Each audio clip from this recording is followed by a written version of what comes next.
Hey, LinkedIn, and welcome to Business Unusual. This is a live show where we talk about the way coronavirus is impacting the way we work. I am Susie Jackson. I'm a news editor at LinkedIn, coming to you live from my home in New York City.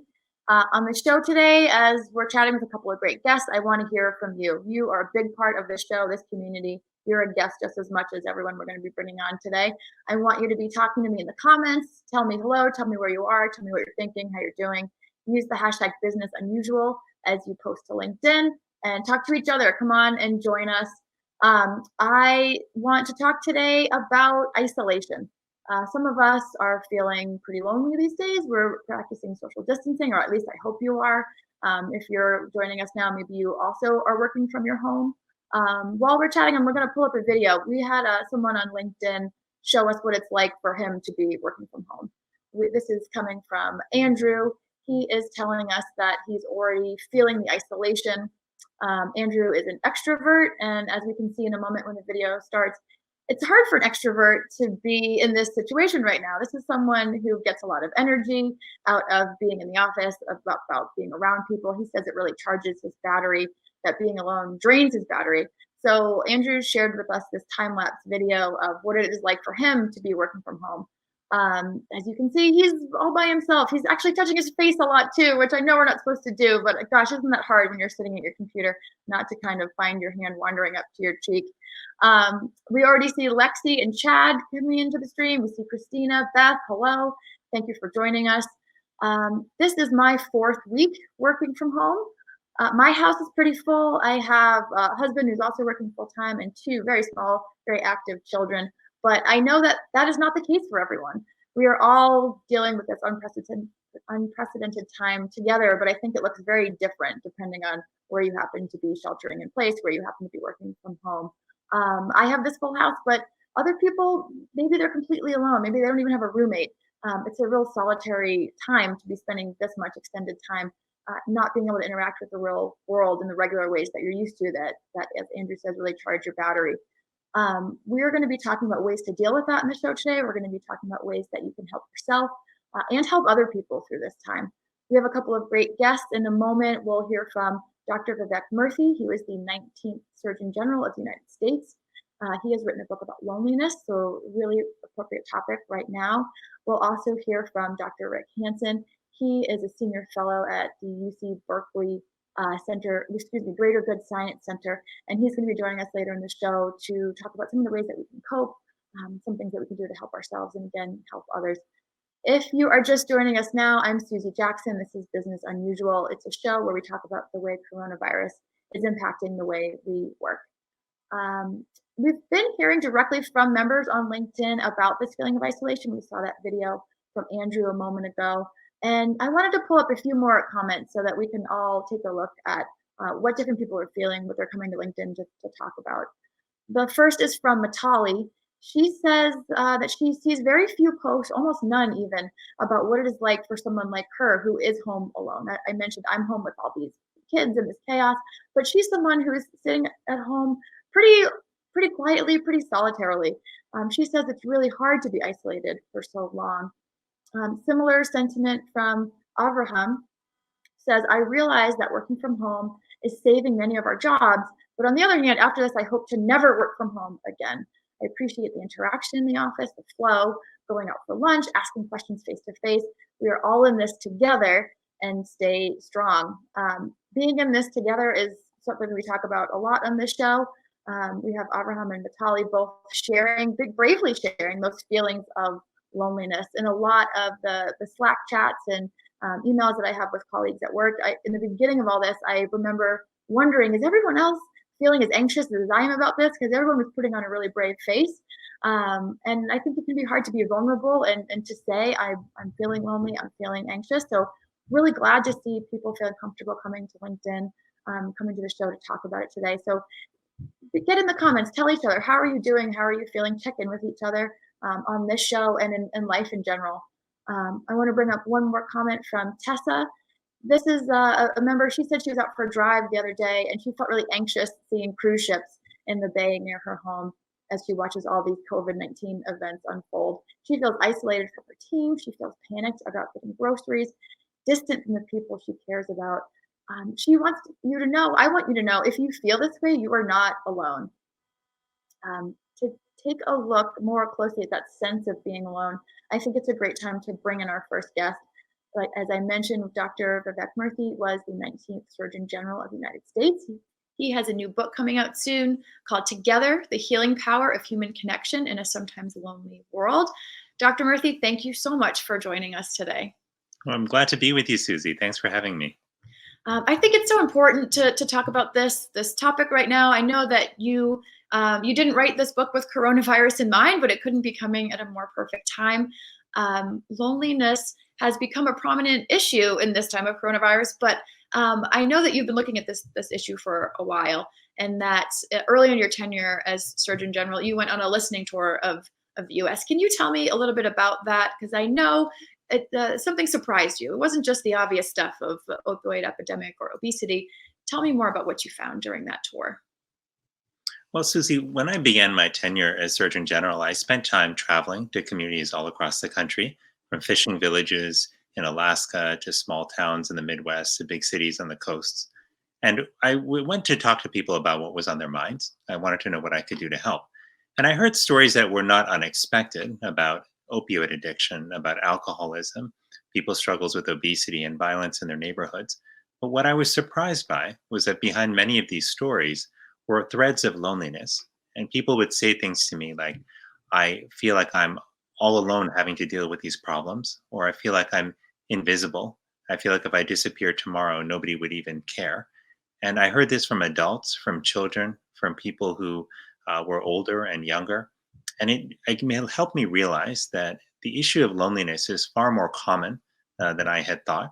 And the more I learned about the science behind loneliness, I also realized that it has real consequences for our health as well, in terms of increasing our risk for heart disease, for dementia, for depression and anxiety. So that's what ultimately led me to realize that I wanted to do more to focus on social connection and thinking about how we address loneliness, given that so many of us are struggling with it. Yeah, I mean, those are some really powerful things to hear. I know you said, sometimes loneliness was the cause of some of these other health issues. Sometimes it was the byproduct.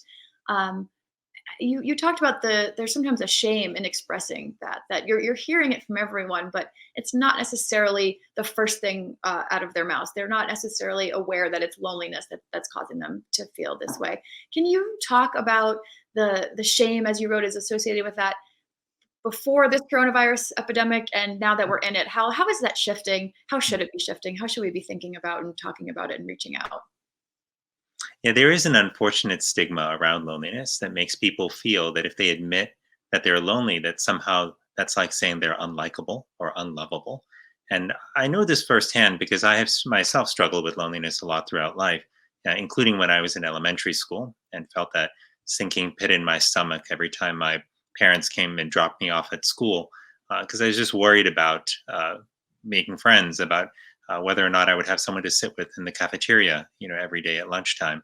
And it wasn't that I wasn't interested in hanging out with people. I actually was just really shy. And so it was a little harder to make friends.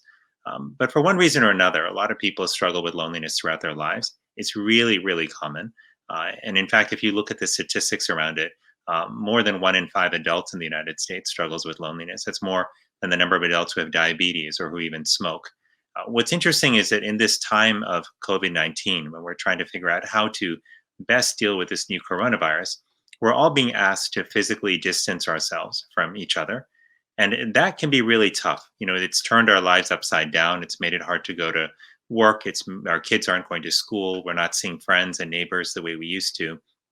And this can be extremely difficult for a lot of people. For people who were feeling lonely before, this can make their loneliness even worse. And for those who weren't experiencing loneliness, many are finding that it's something that is now part of their life experience. And so while this is scary and while it's dangerous and while it's painful for a lot of people, I don't think that we have to assume that we are consigned to a path of deeper and deeper loneliness. But I actually think that there are ways that we can strengthen our connection despite these difficult times.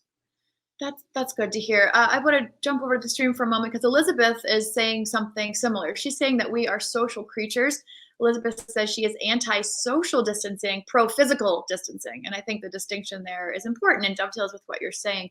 We might not be able to spend time together in person, but that doesn't mean that we have to be so disconnected on an emotional level, on a social and caring level. Can you talk about the difference between loneliness and being alone? Absolutely. And this is a critical distinction. Loneliness is a subjective feeling. It's the feeling that the social connections you need are greater than the social connections you have. So there's a gap. Whereas isolation is more of a objective description of how many people you have around you.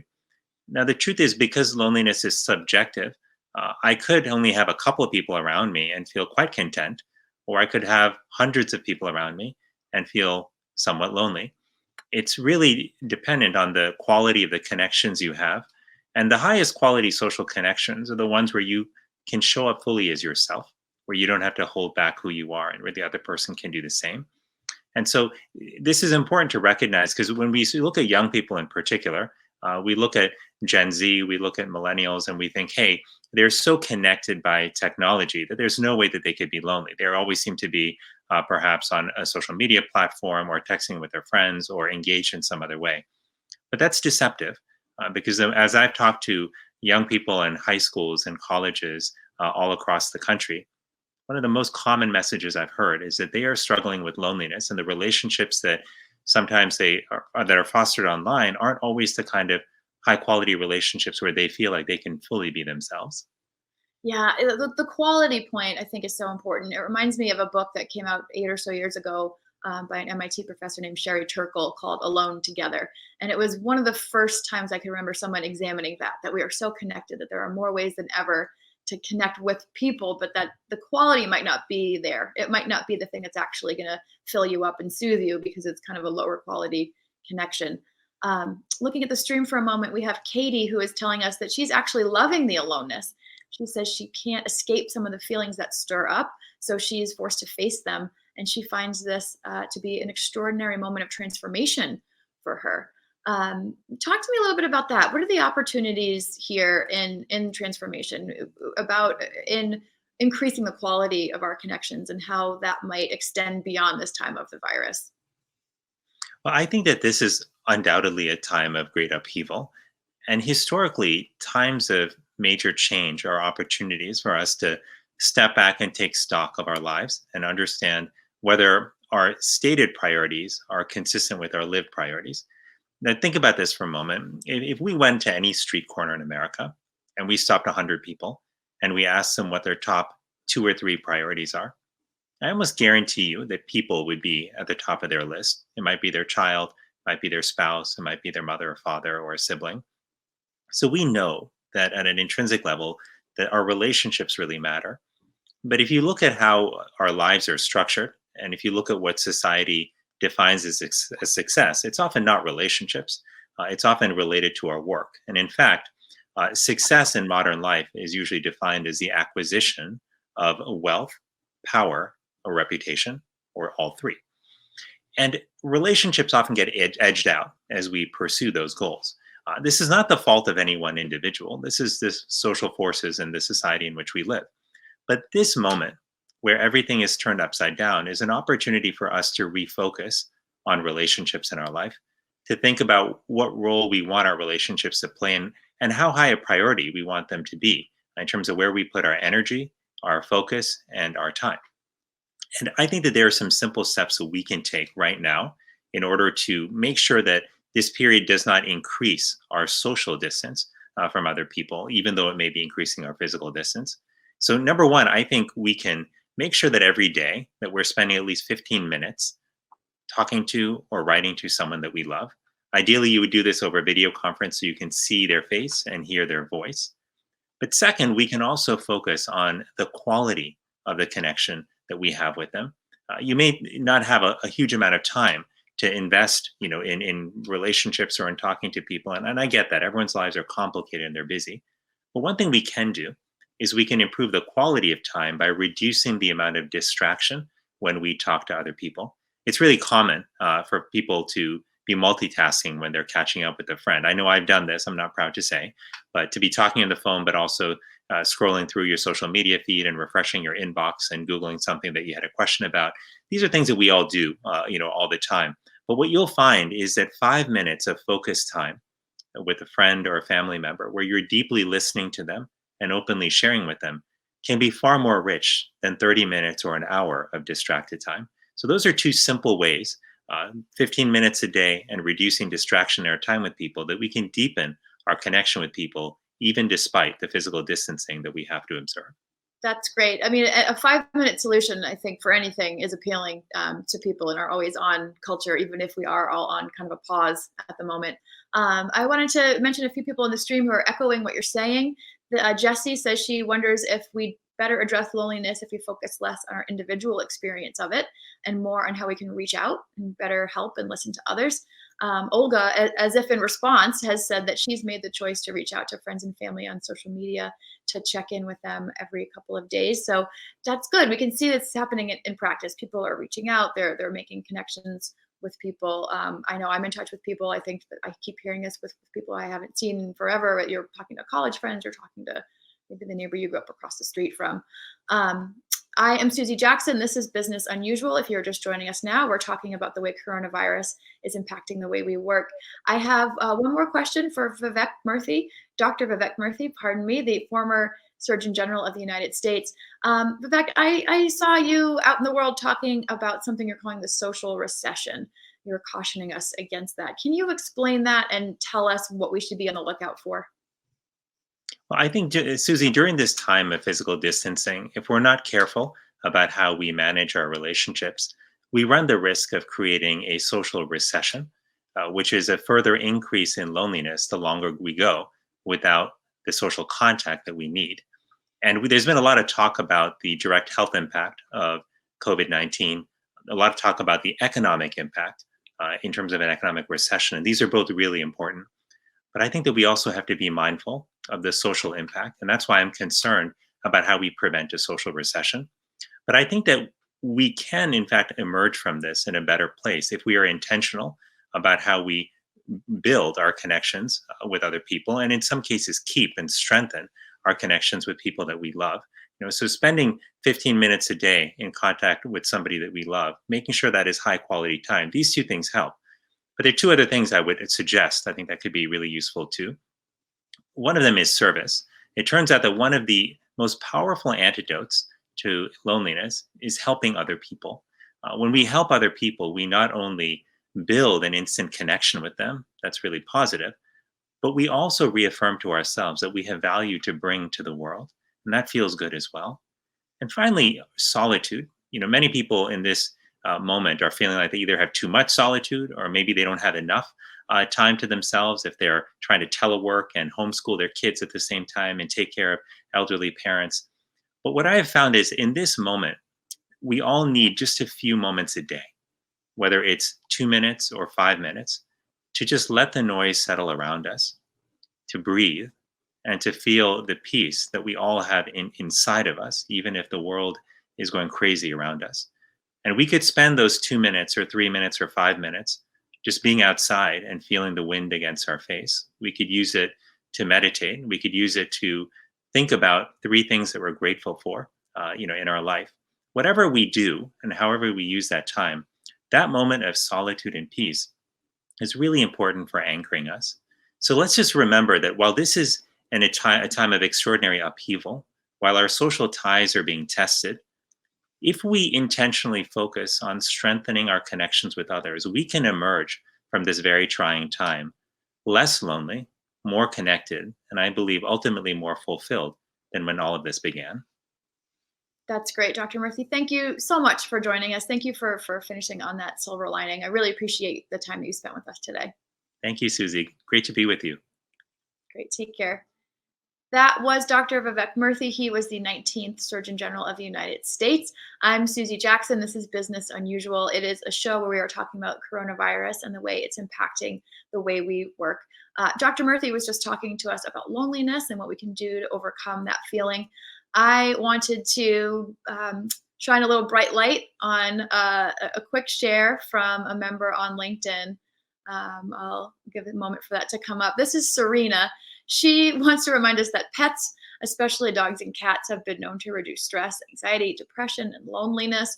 Who doesn't love a good dog or cat photo? I think the internet was made specifically for cat photos, from what I understand. So if you don't have a dog or a cat or a pet at home, you can feel better looking at Polgus here, Serena's doggy, and maybe that's a quick little fun thing to do in a down moment too, is go find something adorable on the internet. I'm Susie Jackson. This is Business Unusual. I want to bring my next guest in to help us think about some other ways that we can use to make ourselves feel better, to make others feel better. This is Dr. Rick Hanson. He is a clinical psychologist and a senior fellow at Berkeley's Greater Good Science Center. He is also the author of a book, Neurodharma, The New Science, Ancient Wisdom, and 7 Practices of the Highest Happiness. I think happiness is something that we could all use a little bit more of right now. Dr. Hanson, thank you for joining us. It's a pleasure and an honor to be here, Susie. Great. In your book, you talk about staying centered when things are falling apart around you. That probably sounds like a familiar situation to many of our viewers. We have folks in the stream. We have Kat. She's saying her sisters and I have a weekly Sunday coffee chat on Zoom. We have Amy saying that we're being called upon to create abundance in relationships, deeply, openly, authentically being present and connected. Some ways that people are coping with this while everything is, as you said, falling apart around you. I would love to talk with you about the emotional stress of all this. We were talking with Dr. Murthy about loneliness. How should we be thinking about all this? There's a lot coming at us all at once, and it can be a lot to manage. Right. I think a lot of us have had a sudden immersion in loneliness. And then those of us who are already lonely, I too was quite shy as a kid. I would say I'm still fairly shy. We've been pushed even deeper into that loneliness. So what to do? I tend to focus as a therapist and a psychologist on what we can actually do inside ourselves, in addition to the actions we can take outside ourselves, such as reaching out to other people, as Dr. Murthy said, for 15 minutes a day, or at least 5 minutes a day of real contact. I think the first thing is to be honest with ourselves about what it's like, right? What do we feel deep down? To be mindful, in other words, instead of pushing away how we feel, take a breath, open our mind, be a little more aware, and feel it. And in that way, we're not dismissing ourselves. In a way, we are including ourselves in terms of being open to our own experience, which can help us feel less lonely inside. And then it's also really important, and there's a lot of research on this, to bring self-compassion in, to bring that sense of not just witnessing our sense of isolation or separation, which might well stir up old feelings from childhood, maybe in grade school when one felt shy, or other things that have happened to us, rejections, abandonments, that can get very stirred up at this time. And also at this time, it adds up, right? It's one thing to get through something for a few days, right? We're now into a few weeks. I believe we're going to be into this for at least a few more months, if not many months. And so as things start to wear on us, we get more affected by it. So it's really important to bring compassion to ourselves, that simple feeling that, oh, that hurts. I wish it wasn't the case. I wish it were better. To bring a kind of supportive, accepting, friendly, encouraging, vibe, attitude, words even to ourselves, like, oh, this hurts. I wish I wasn't suffering. Oh, well, I wish this were better. Oh, well, Yeah. that really can make us feel a lot better, because then we're being warm and caring to ourselves. Yeah, and I like that you're echoing that point of Dr. Murthy's as well, that he was talking about there's sometimes shame associated with saying that you're hurting or that you need help. And I think you're underscoring that it's okay to be nice to yourself, be nice to others. It's okay to ask for help, to say that it's not going so well today. Yeah, and just simply to be supportive with yourself. People might think, oh, I'm wallowing in self-pity. No, it makes you stronger, actually. A lot of research shows that self-compassion builds resilience. That's great. We had talked a little bit before about using the power of memory in this to help you feel stronger. Can you talk to me a little bit about that? Yeah, it's kind of remarkable. So our experiences leave residues behind in our emotions, the body sensations, the kind of point of view we have. And what we can do is to, in effect, reach down inside and pull up that memory. In other words, we can bring to mind when we're not directly with someone what it feels like to be with them. Now, that might take us into a sense of loneliness that we're separated from them and a sense of longing to be with them. But if we just kind of focus on the connection, those who care about you, right? People in your life today, maybe people in your past, people who've just been friendly or included you, appreciated you, maybe even loved you. Just the feeling of that, like you feel like you're in their presence, that actually is very powerful because once you're having an experience, the brain doesn't know the source, right? So you can kind of pull it up. The other thing you can do, which is I find fantastic, it speaks a little bit to what Dr. Murthy said at the very end about service. When we feel like we're not getting enough social supplies, that's the term, paradoxically, we can make ourselves feel better by offering social supplies, or to put it more, in a more grounded way, we can find in our heart compassion for others. We can bring to mind feelings of love or kindness or respect or camaraderie, like common humanity. We're really in this together. We're in the middle of a storm and it's just actually beginning and rain falls on us all. So as we express caring out, that can fill us up for lacks of receiving caring coming in. And I just find that really wonderful, that we have that power. We can't always get it from the outside in, but we can always give it from the inside out.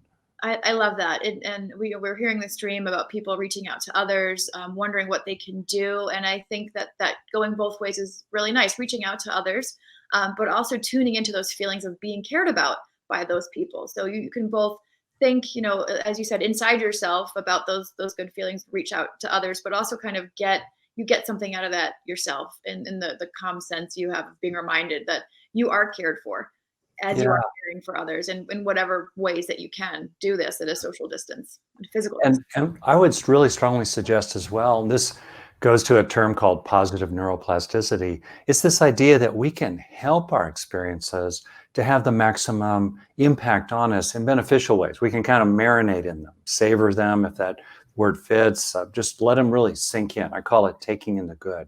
So when you're having that experience of connection with another person, slow down to receive it into yourself. There's a famous saying, neurons that fire together, wire together. So the longer we keep them firing, the more they're going to be wiring, right? So instead of just in our, channel changing culture, onto the next thing, stay with the current feeling of connection. Someone cares about you. Maybe you're seeing them in a video conference. Maybe you're just bringing up the feeling memory of them.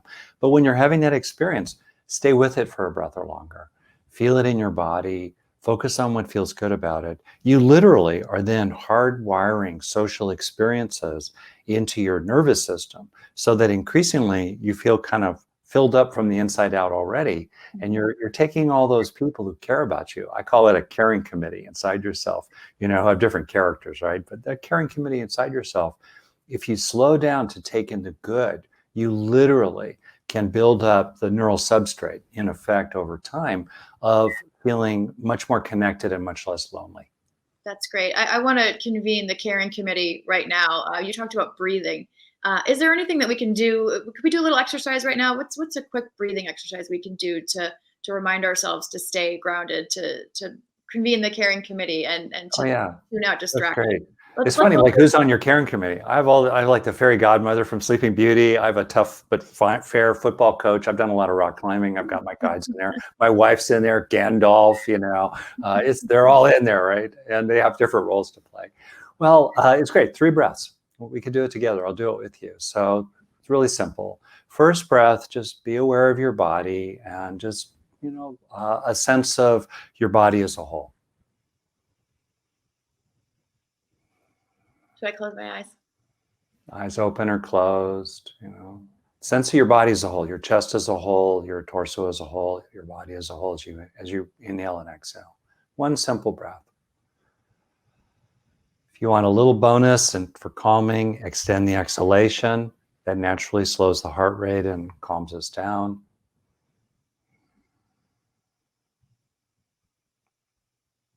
And then in the second breath, just as you breathe in your body, maybe be aware of sensations around the heart area as you bring to mind one person, maybe it's your pet, that likes you.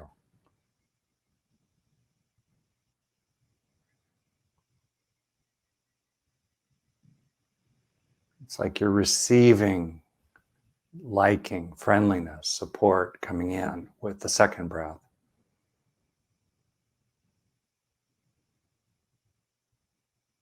And you're going after the feeling, not the story, not the complications, the feeling of being included and cared about. And then with the third breath, really simple, again, breathing, maybe aware of the area around your heart.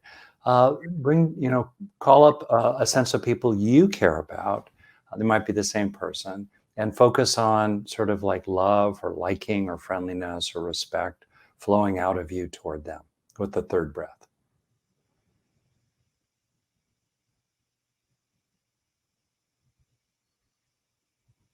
There might be little soft thoughts in your mind also, like, when you're in the second breath, like, oh, you like me, right? Your Sally Fields moment. Oh, you like me. On the third breath, it's like, oh, I love you. I wish you Yeah. well. May Yeah. you be at peace. May you be happy. Well, I think Three if I breaths. can calm down through your breathing exercise through hosting a live show and trying to talk to everyone on the stream, I think that it's something that all of us could take just a few minutes every day to try and do that. Yeah. Um, I Can I don't make a quick point about this? please This do, all yeah. might sound very airy-fairy and like New Age and hocus pocus and stuff like that, but the actual truth is that we have the power every day to grow muscles inside, to grow strength, psychological muscles inside ourselves.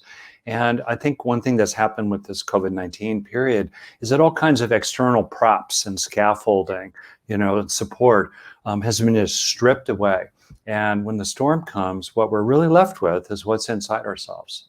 Primarily, it's not to ignore those closest to us who are around us, but it's really what's inside ourselves. And we can grow psychological resources many, many times a day, one breath at a time, by having beneficial experiences. And then, critically important, second step, helping those experiences become woven into our nervous system as a lasting change in the brain, because then we start to develop and acquire psychological resources like self-confidence, self-worth, compassion for others, and an open and strong and loving heart. That's wonderful. I think I'm seeing some members sharing some of their own tips for Mm. how to stay in that calm, centered, happy place in the stream. I want to mention a few of those right now. We have David telling us that personally he is trying to focus on his kids and his spouse. It's definitely making him refocus on those relationships that often get taken for granted. That's something that we're hearing about the quality of connection, about kind of tuning out the noise and focusing in on what's really important. So, David, that's great that you are able to use this as an opportunity to get refocused on your family. Kathy is telling us that everything is temporary. A good reminder that this will not last forever. It will pass. It matters how we are to ourselves and how we handle the situations that come along day to day. Rick, thank you so much for joining us, for taking us through that breathing exercise.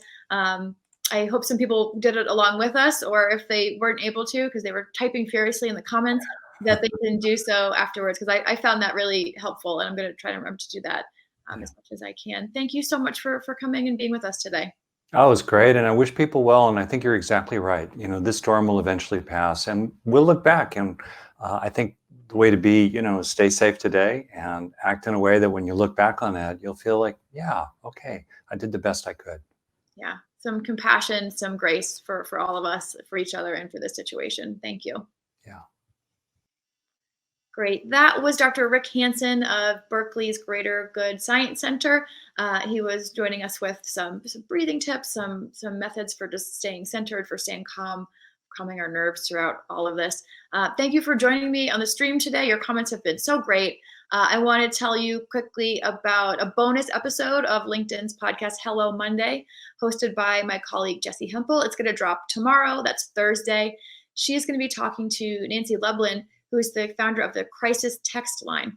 So, not surprisingly, Nancy says that they are seeing an increase in calls about anxiety. But the nice thing is they're also seeing an uptick in people signing up to be volunteers to help other people out through their anxiety. Something we've been hearing a lot about in the show today, reaching out, helping others, finding some moments of compassion for yourself so that you can extend that to other people as well. And it's a small, easy thing to do to help when you're limited by where you can travel and what you can do. Find Hello Monday wherever you get your podcasts, and catch us back here for another episode of Business Unusual tomorrow, noon Eastern, here from the LinkedIn editors page. My colleague Caroline Fairchild will be taking over hosting duties again tomorrow. So thank you for being with us. Be good to each other. Talk to each other in the comments. We'll see you back here tomorrow.